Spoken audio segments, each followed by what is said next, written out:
I think so. First of all, congratulations to myself to start the slide on time. All right.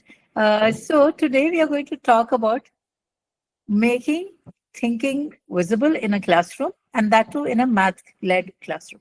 So, what is math learning all about, and why do you think that in math learning, be it in a primary school class or a secondary school class or any class of math, why do you think that thinking becomes an important element of the classroom learning in math? So, just to understand this, I'm also going to talk about some research based practices which are backed by thorough research, thorough findings, which are there on the which you will be also be able to find online. And I'd like you to read through them, go through them. The time is limited, we have just an hour. So I just take the essence of most of it and talk about it here. So just, I would like all of you to close your eyes and picture this for a minute. Close your eyes and imagine your ideal math classroom. What do you see? What do you see when you think of what you would call as an ideal math classroom? What in your imagination is an ideal math classroom? Write in the chat box what you see in an ideal math classroom. I'd like to get participation from all as to what is it that you would imagine is an ideal math classroom.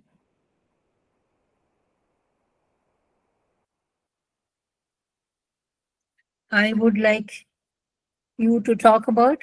There are some pictures which show there are some students who are standing, there are some students who are talking, there are students who are scribbling or testing ideas. What do you think is a math classroom? Okay, somebody says thinking of numbers and formulae. Yes, anything more does it come to your mind as to what do you mean by an ideal math classroom and what would you expect in an ideal math classroom? It should be a practical classroom. Yes, is what Sir says here. Uh, sounds good. Any more? Any more? I'd like more of you to contribute here to tell you. Is this something which comes to your mind? Thought-provoking and interactive classroom? A quiz put up by the teacher or a practical problem given to them and students think and think to get the result. Fun games, yeah, some curious questions, students exploring. Two-way interactive classroom, right? Where children are allowed to think aloud, where the teacher is not a guide, but acts like a guide, but not like a lecturer, meaning not all delivering content. Two-way interactive classrooms, problem solving in small groups, maths, stories and patterns everywhere. So this is what we are expecting in a math classroom. So all of you are expecting that. But I just have a doubt. If this is the kind of classroom that we create, which is a thinking classroom, would it not create chaos or would it be organized? Because after all, as a teacher, I would also want some sort of a routine to be set up in a classroom. So interactive class where there are multiple solutions to a problem. Fine. So these are things that we are looking at. And is it always easy to establish? I'm assuming there are teachers who are teaching maths in this session, or there are people who are related to children learning math. Could be a principal, could be a lecturer, could be a tutor, could be any kind of a person who's related to children talking about math or learning math. So, what could be that we could do to make a classroom like the ideal classroom that you would want to have? How do you create this thinking classroom? So, this is what we're going to talk today about. We're going to talk about what a thinking classroom is. And also, let's start with a very key question as to what is the difference between a classroom that teaches math versus a classroom where students think mathematically. And what do you prefer? Where there is a classroom, where there is a teacher who is teaching math. And when I say teaching math, I would mean that it's an interaction is more which is teacher led. And vis-a-vis a classroom where students are taught to think mathematically. If you are choosing for thinking mathematically as a choice, You would also realize that thinking mathematically might also result in some of you asking, then how is it that so many students in a classroom, 40 students, think differently? And if they think differently, how would we culminate to the essence of learning in a factor of say 50 minutes or say 45 minutes or whatever time that you have for a period of teaching? So, researcher from British Columbia with about 15 years of research in math classrooms, he is talking about what actually is a how do you build a thinking classroom? How do you build a classroom in which students are actually made to think? And what he actually shares also is that classrooms today, most of the classrooms today are not actually getting the students to think. The students are either 90% of the time just listening to a teacher talking, or some of them are getting bored and some of them are not even contributing to the classroom dynamics in terms of contributing to what is to be done. So essentially, what is the key point which is missing if a classroom, if a math classroom is not actively enabling students to think? What is it the way that we should trigger this process is what in this podcast you would have heard. I'll share the link after the session with you. You can actually hear the podcast. It's a long 1 hour long podcast which you can listen to later. But what I essentially wanted to speak about was that the discovery that we know that we need to make our classrooms different and set our students to thinking is something that we all commonly understand. But how is it that possible? What are the ways in which we can do? And these are the proven strategies that I'll be discussing about. There are 14 practices, which some of it you might already be doing in the class. But it's just that if we are able to remain focused on these 14 practices, then the focus will divert more towards thinking rather than just merely teaching. So I hope you will all appreciate that when I say merely teaching, I'm looking at it more like a one-way interaction. Whereas when I'm saying thinking, then it is less of the action from the teacher, and a teacher is only acting there as an enabler to prompt the children to think. So, what do you need in terms of the environment? If you want to create a classroom like this, what is it that you will need? Of course, you will be using some surface and on which, because I often hear math teachers say this that I need a nice blackboard or a whiteboard. Without that, I cannot teach math. How can I teach math without a blackboard? So, is there anybody who wants to share with me as to any possibility of teaching a math class in a math class effectively, that too, by not using a, let's say, whiteboard or a green board? Is it possible? So, any suggestions? If you have, please do put it into the chat box. While it is important to have whiteboards or charts or material around you, what else can be those surfaces where children can actually learn, where you are sure that the child is thinking? A PPT, right?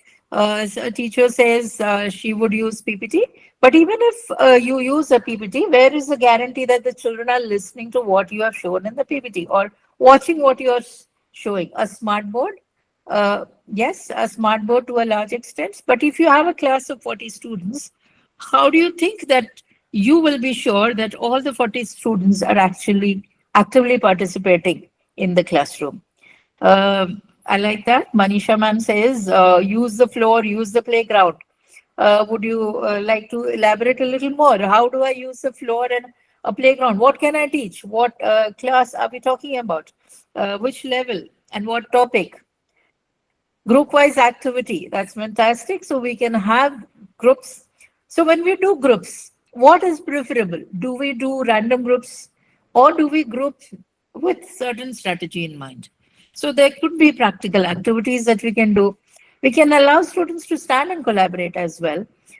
Many a times teachers get perturbed by noise in the class, because if you ask children to stand and collaborate, there could also be a lot of a disturbance. Yes, with a strategy is what Sarika ma'am says. What a specific strategy can anybody suggest? So wonderful. I think a lot of you have ideas in your mind, so we can elaborate there more. So here are the 14 steps which Sir Peter has talked about. What he talks about is, of course, a random group, vertical non-permanent surfaces. Why is he saying vertical? And vertical for visibility, better visibility to all.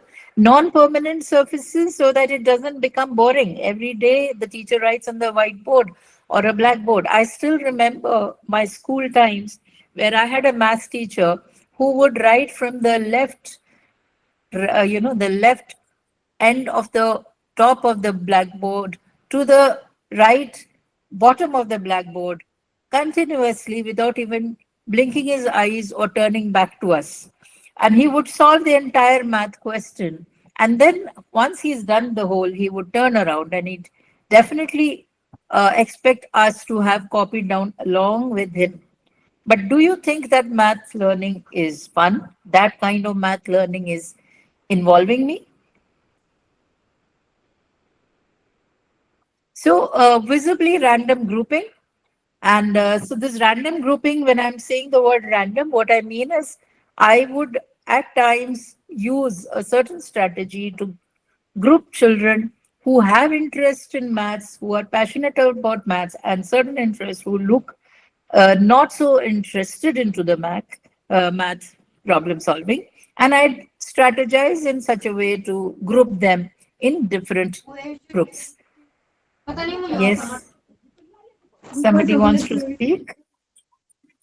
Uh, we can also bring some good problem types. When I say good problem types, the types of problems should vary from easy to difficult and not from difficult to easy. But there are topics wherein you might start with a very difficult problem initially, explain it to the children to some extent, some strategies, and then leave it to them to do the rest.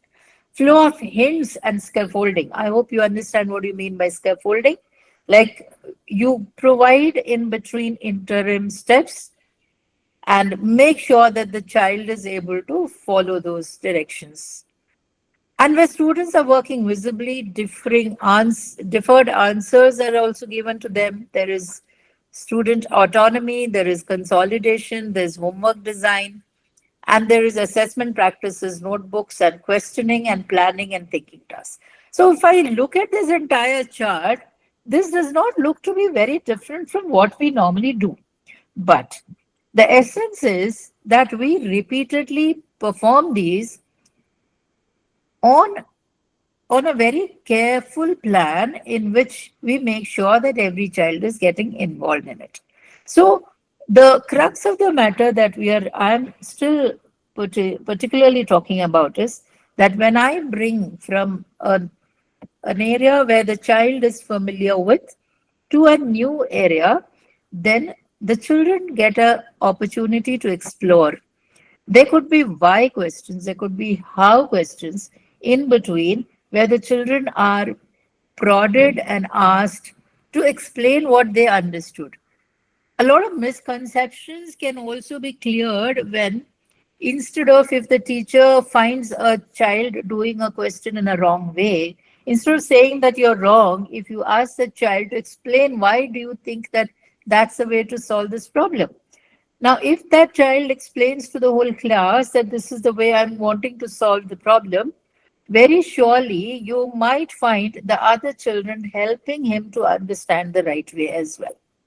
So, in this way, a lot of student talk will be there, but at the same time, if you give complete autonomy to students, how do you make sure that you are able to bring back their attention when you need them to?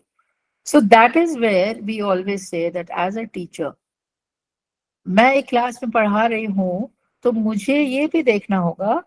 I hope bilingual is okay with the team. Please say yes or no. Yes, ma'am. Yes. Yeah. So जैसे मैंने कुछ पढ़ाया बच्चों को, तो अगर कुछ बच्चे इंटरेस्ट नहीं दिखा रहे, तो there is a need for you to probably crack a joke. कुछ ऐसी चीज बताएं जिससे बच्चे का इंटरेस्ट बढ़े. That means you will have to break off in between, watch what the students are doing, how the child is doing, and what is the child doing. But at the same time, less is going to be the struggle for the teacher in terms of explaining the whole scenario. If we use this technique over 30 minutes schedule, it is quite possible that a small part of the content is something that you'll be able to cover. Is there something that you will still find as missing? So that is what we want to see. Now, let me try this out here. In this group, can we try this out? I want to give you a math problem and I want to get you into solving this. So I'm sure you may be having a pen or paper around. If you want, you can use it. Anybody who wants to strongly do it with their mind, they can do it. So can you try working this out? Find numbers in the boxes to complete the sum tree. So we have 5 boxes which are empty, and I want, so this is a sum tree. Now this is very obvious. Now if I put something like this into the classroom, what do you think will happen? There'll be a lot of excitement. A lot of children would like to solve it. So let's hear that excitement here in this group. Is there anybody wanting to try it out? Have you been able to solve it? If you have figured out any of those 5 numbers, please let me know what are those numbers and where do I place them. So I'm waiting. I'll give you a clear 1 minute to solve this out. Excuse me, ma'am. Yes, As 17 is given in the left bottom, so right. we can put the 8 in the first box. So 17 plus 8, 25. Okay. In the second way, we can put 17 plus 3 in the second box, so it will be 20, and then 5 in the topmost box, so 20 plus 5, 25. All That will right. go in the left, Okay. and similarly on the right side. Okay. So, sir, can I have your name, sir?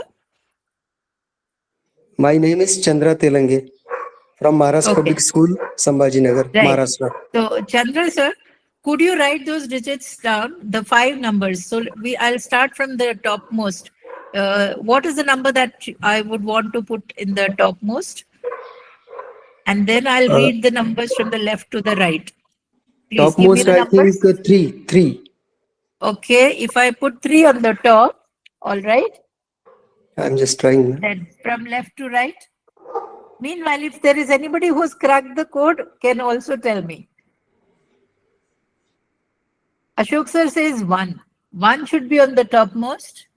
All right. From left to right, Ashok sir, would you like to let me know what would be the numbers from left to right in the bottom row?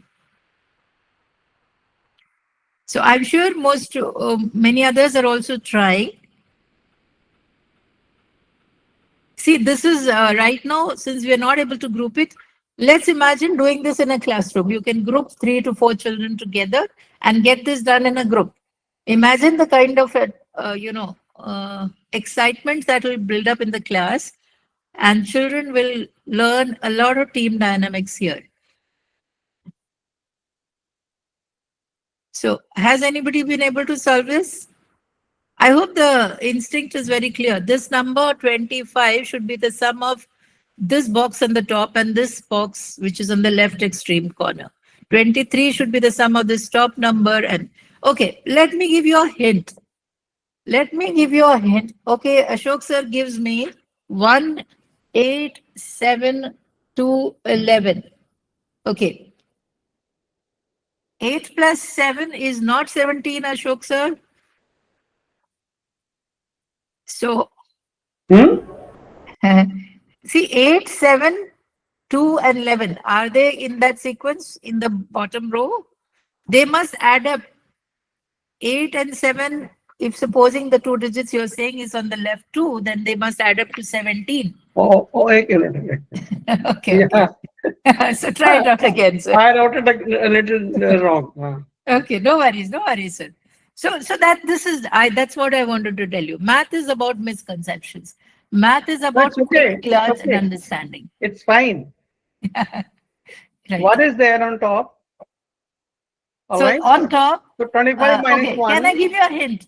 Can I give you a hint? The number which is here in the top, in the middle, right in the middle and in the top. Okay. Just a second. Top can be 24. The top number is 15. Or 1. No. Huh. So the number on the top is 15. 1-5. Okay. So what should be the 4 digits, 4 numbers on the 4 boxes below, in the row below? If that number on the top is 15, Mhm. The number is 15. 25 minus 15 is 10. And plus 7, 17. correct? Right? You're coming 25 minus close. 15 is 10. Plus 2 Right. is 12. Right. Fantastic, sir. Great, great. The same So way it that's should be great. the one which I had given you. 25 Yes. minus 1 is 24. Yeah. Divided by 2 is 12. And Right. minus something is 17.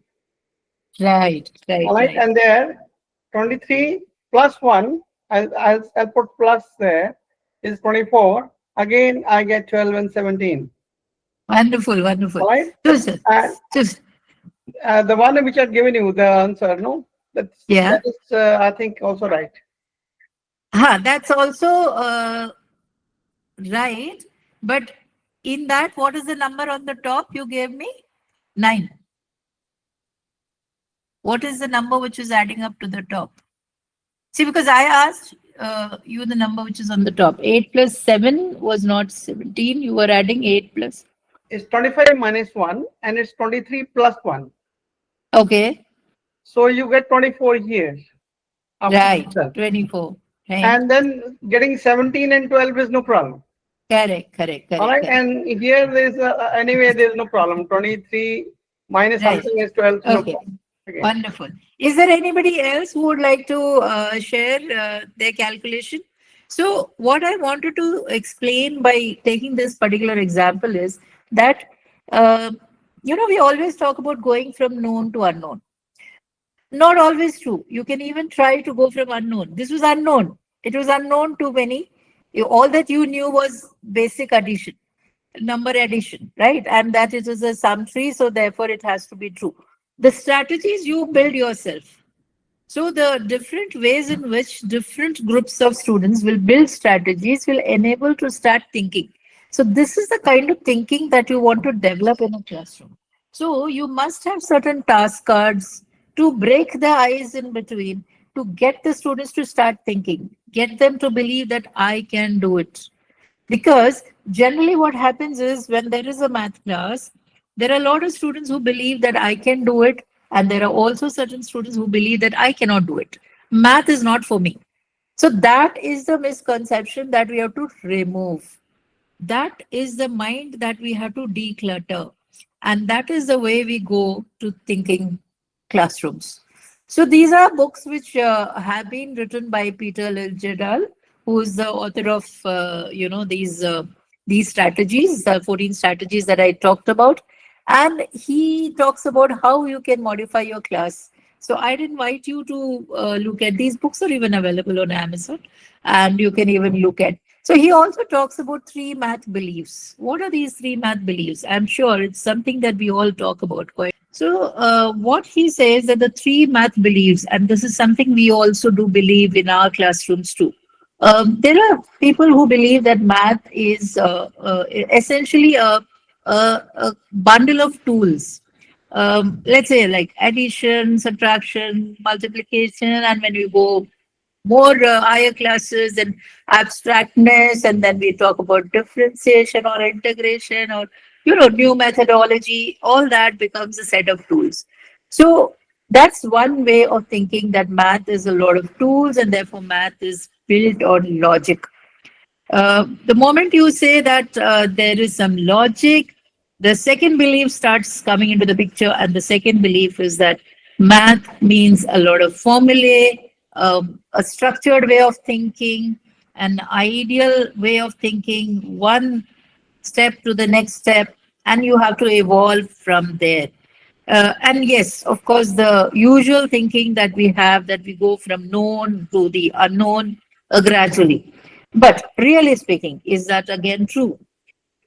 And thirdly, the third belief that we have is, since math is taught in this structured way, therefore, one has to first show them what the principles are, what the formulae essentially are, the underlying principle is, or what is the law beside things, and then move on to the next step.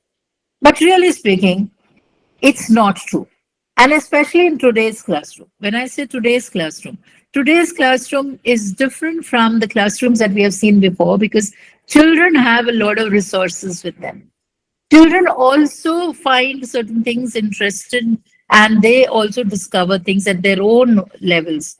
And because of that, and especially I'm talking about AI in the classroom, with so much of resources available online, offline, and tutors and various things which are happening. Because, a very typical thing which I have seen as in my 30 years of association with schools and teachers and principals and parents and students, what I have learned always is that uh, students these days have a lot of distraction. I would not call it as totally distractions. I mean these resources, but it depends. A resource can be useful to some student, but it can become a distraction to somebody else.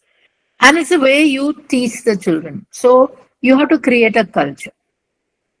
So based on these math beliefs, what students would normally think is that, or what teachers would normally imagine is that if I'm teaching in a classroom, I must have a clear plan, and I must teach this much content in my this one period, and in the next period I allow the children to go into the application of the content which I had taught in the previous class. But actually it doesn't work like that. It really doesn't work like that, because first of all, you cannot ever unbundle a full concept at one point of time without taking an example or an application. And the other way around also, you may want to actually introduce a certain topic because you first find a problem in your real life. So a lot of students I have heard saying, or teachers having said, because see, being a math teacher myself, I have heard a lot of other language teachers sometimes referring to you as, oh, we pity you because your math subject is so boring, it's so abstract, it is so dry. But I personally never believed so. I believe that math is something which is very interesting. I would like you all to also add your own points there in the chat box. What do you believe? Is math interesting or is math boring? Is math a dry subject? People associate words like dry and difficult and complex to maths rather than interesting, fun. So, can you add some points here? Interesting is what Preeti ma'am says. Yeah. How many more think that it's interesting? Yes, interesting. Sophia ma'am says both interesting as well as fun. Yes. So essentially, math as a subject, who makes it interesting? It's made interesting if you get the children to fascinating. That's where I can see the passion building up. So that is when you make your class interesting. So sometimes what happens is this teachers get stuck with this this passion towards completing syllabus. Now, this completion of syllabus, solving all the problems which are there in the textbook, this sometimes becomes a rampant affair where these interest and fun element of maths gets lost in it. Yes. So, am I saying that I should not finish the syllabus? No, I'm not saying that you should not finish the syllabus. But nevertheless, what be it? Some classes of yours might go slow, some classes might go faster, but it is at the cost of bringing interest into your classroom. So never sacrifice that. If you thought that if your class is noisy, but the children are happy and are learning, let it be. That principal who might say that your class was noisy may have a second thought when the children share that they learned in the classroom. So it's this entire dynamics of your classroom is with you. It's for you to make sure that children are actually thinking in that classroom. Which today actually a lot of classrooms children are stopped thinking. And also children resort to these multiple resources, but if they realize that in this classroom, if I can learn something, I will be able to move ahead faster, then the child will get that conviction. Problem solving in math is logical. One does not need to mug up any stuff. Yes. So there is logic in math. Yet to say, I would also like to say that everything in math sometimes doesn't come out of logic. For example, let me come to this now next. Let me do this. This is called a sweet 16, another puzzle for user, for all of you. I have to put in the numbers 1 to 16 into these boxes in such a way that these boxes fulfill the relationship with each other.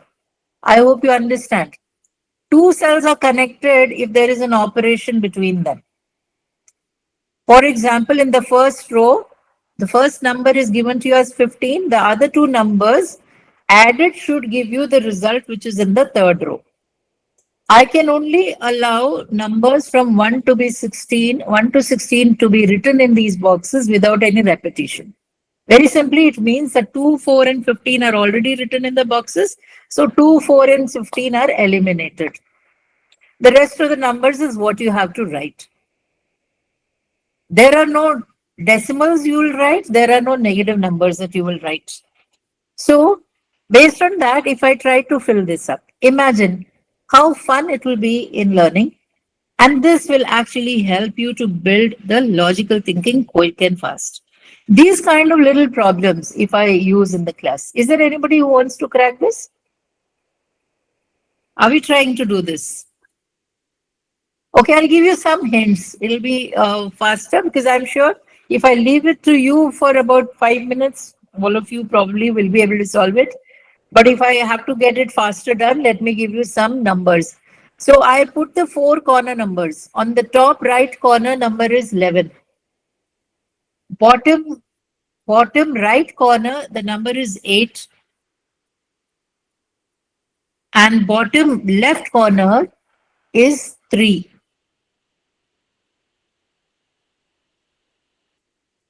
So can we do this quicker now? I want to hear and have an excitement here. So on the top, you have 11. So 15 is already there. On the other top corner, you have 11. Bottom right, you have 8. And bottom left, you have 3. So first row, anybody wants to take guess? What do you want to add to give you 11? Or what do you want to fit into the middle row, the third row, 4 and 2 at the two extremes? What do you want to fit in between? That's a clue that we can actually try. What are the numbers which are possible for this row? The extreme end is 4, the other end is 2. What are the two numbers that you could have?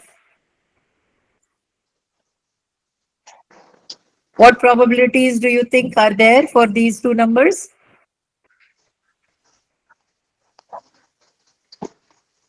Okay, I think you want to take it as a home task. Maybe you can.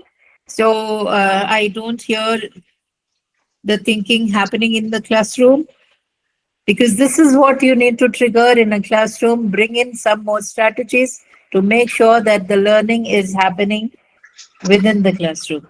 Yes, so we'll do it at home. So how the learning begins? So first of all, you need to understand in a classroom, you have to set a design. As I said, if you want to set your classroom into thinking, you have to design your classroom. How does the learning begin? The learning will always begin with challenging problems given before showing a procedure. So you don't first show them that this is how it is done. Second row, 32. 3 and 2. You mean 3 and 2. Okay. Okay, Kirandeep ma'am, I think we can finish it, and maybe towards the end, if somebody solved it, we can talk about it. But meanwhile, let's talk about the task design right now. Uh, so as I was saying, do you believe that this is important to us? The first task is start with tasks. Teaching should come later. How many of you agree with me? Teaching should come later. Task should come first. So you don't initiate the class by saying that, okay, today we're going to learn unknown, finding x in a, in a quadratic equation, finding the value of x. This is how we do it. Before doing that, is there something that you can do to help children to do some kind of task? I'm not saying that the children will come out with a quadratic equation formula, but you can always start with something in terms of what do you mean by a solution set? What numbers? Give them 3 or 4 numbers and tell them, pick the one which will solve this. So if you set task first, what actually happens is the brain starts working. The student's brain start working. Otherwise, if you start with procedures first, the children stop thinking. When the children stop thinking, then their brains don't work. So listening becomes a very, very inactive activity wherein there is no real, you know, real kind of activeness happening. It's a very passive listening that is happening.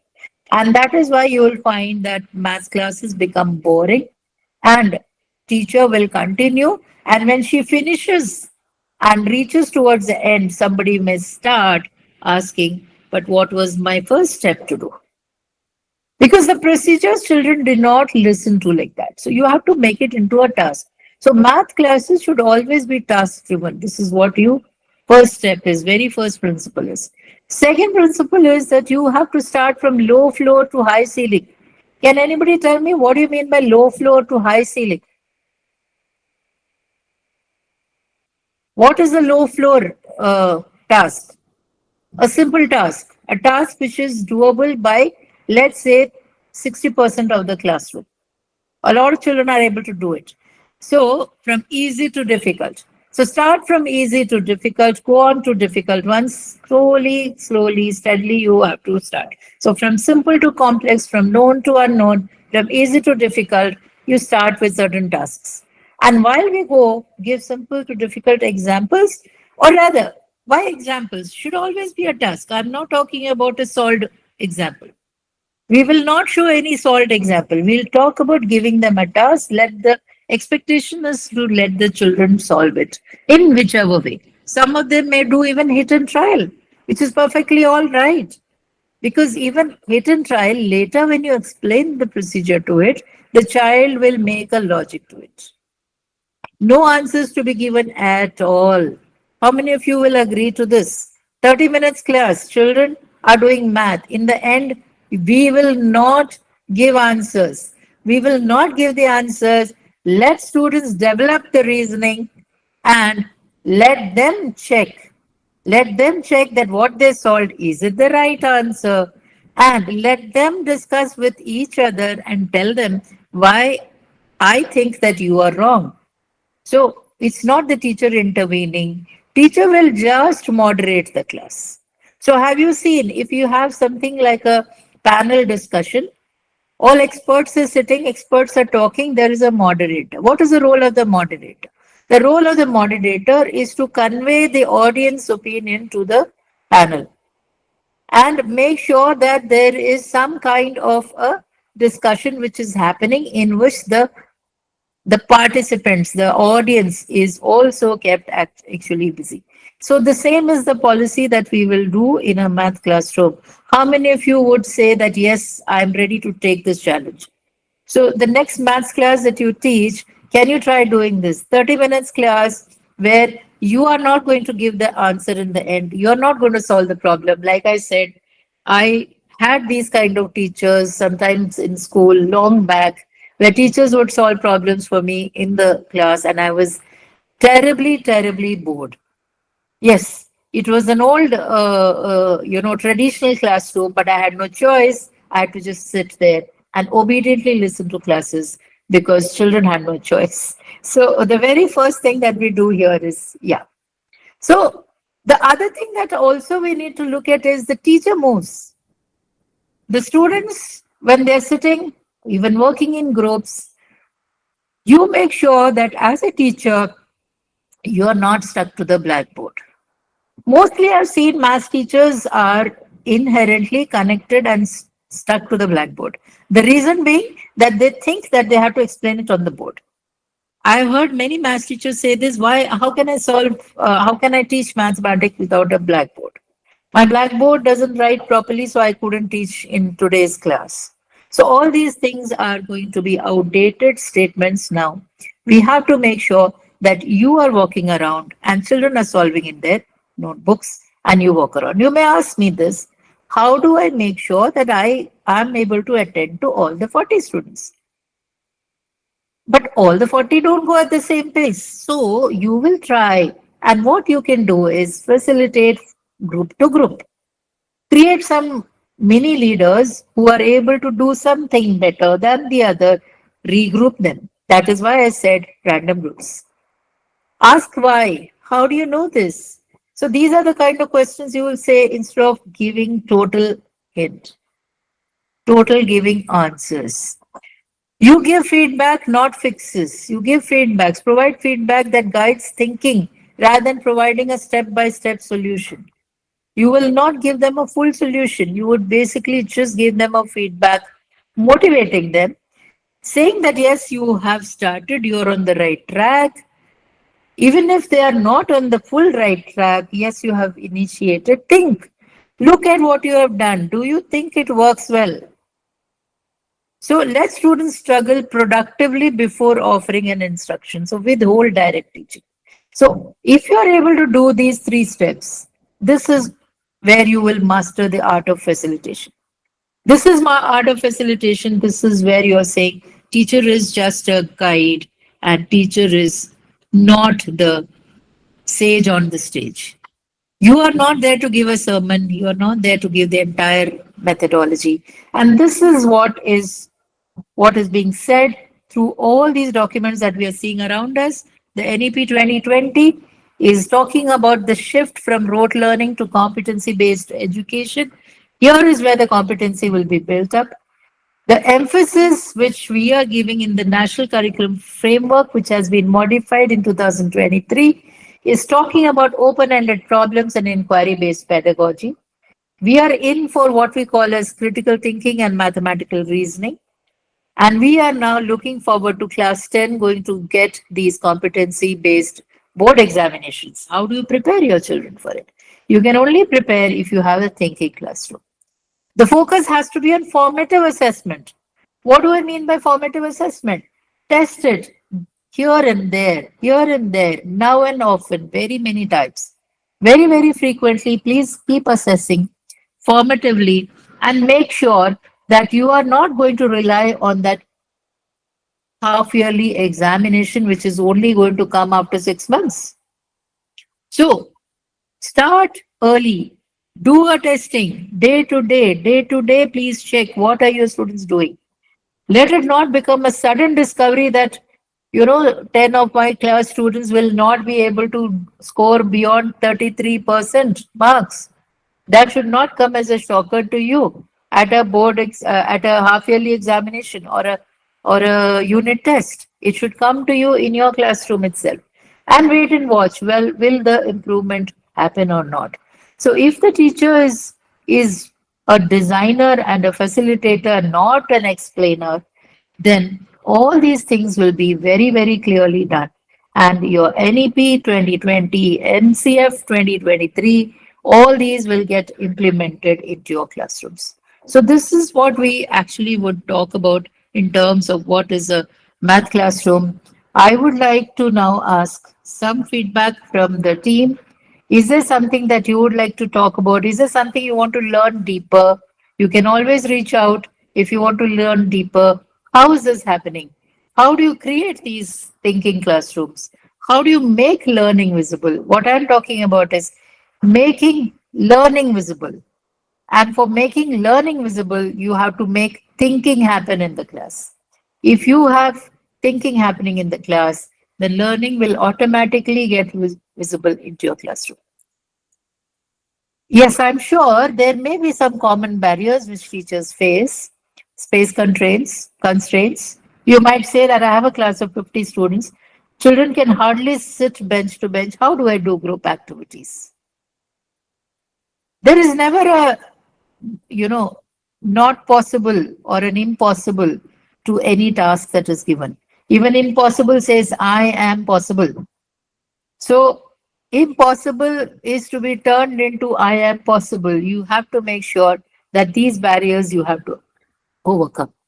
Time pressures and curriculum pacing. If you have set your students to start thinking, you actually are saving time. You may have lost time in terms of the pace of the syllabus for momentarily, but see, the pace will actually automatically increase because you have set the children's brain active. If you have a dull brain, if you have children who are not thinking, then the time pressure is beyond your handling. So the curriculum pacing is something that will happen in a thinking classroom better if you make it a culture. So I heard sometimes teachers say that I started doing these thinking classrooms. So what I do is, once in a week I do a thinking classroom. Do you think that is a good methodology or a good strategy? Once in a week, there are people who say thinking Thursdays. So thinking Thursdays, my class is thinking on Thursdays. So what is a thinking Thursday? That means only on Thursday you are making children to think. So what happens to the other classes of math? Math is an everyday classroom. So in all other classroom, are you not letting the children think? Or are you not initiating the children to think? So this will not work. So if you say that once in a week I create thinking classroom, it will not work. The assessment as an expectation from administration. See, assessment expectation from administration should come after the teacher creates a plan herself. The expectations should be created by the teacher.